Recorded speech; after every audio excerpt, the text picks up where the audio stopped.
meron tayong aanuhin ngayon. Ito, in-order akong cycling shorts sa Lazada.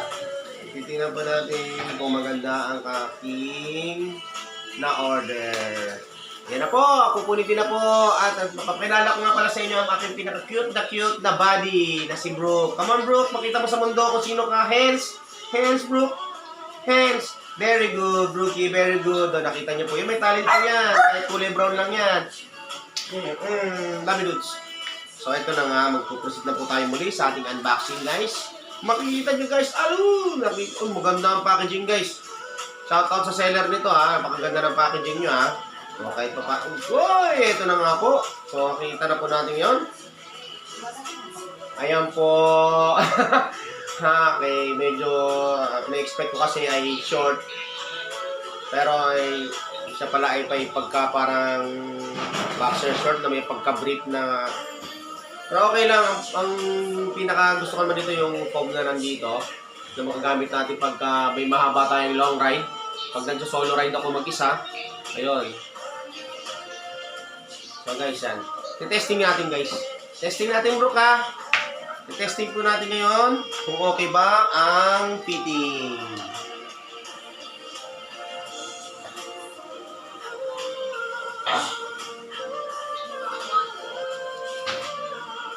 Mga bikers dyan, shout out sa lahat ng mga nagbabike. Ingat po kayo palagi, lalo na kayo basa lagi ang pasada, medyo maulan. Okay na siguro to, guys, hindi na tayo lugi sa halagang 130. Kailangan na to may long ride dyan sa kanto.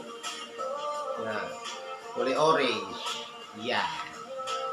So ngayon, susuotin po natin. Yun na po.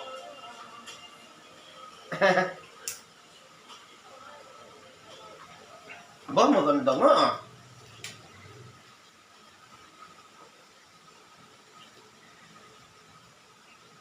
Maganda fittings, guys. Panalo to. Okay na. Buti sa sakit ng ulo o lagnat, di kailangan mamili. Biogesic lang. Simple din ng malakas at iwas sa posibleng side effects. Ingat! Okay na, okay. Tsaka ang bilis dumating ng order. 2 linggo lang dumating na kagad. Sobrang bilis po. Hindi, joke. 2 araw lang po yan. So, ito na nga po. Subok na po sa alaga ko, ha. Joke lang. Bait yan, eh. Tropa yan. Yun lang po.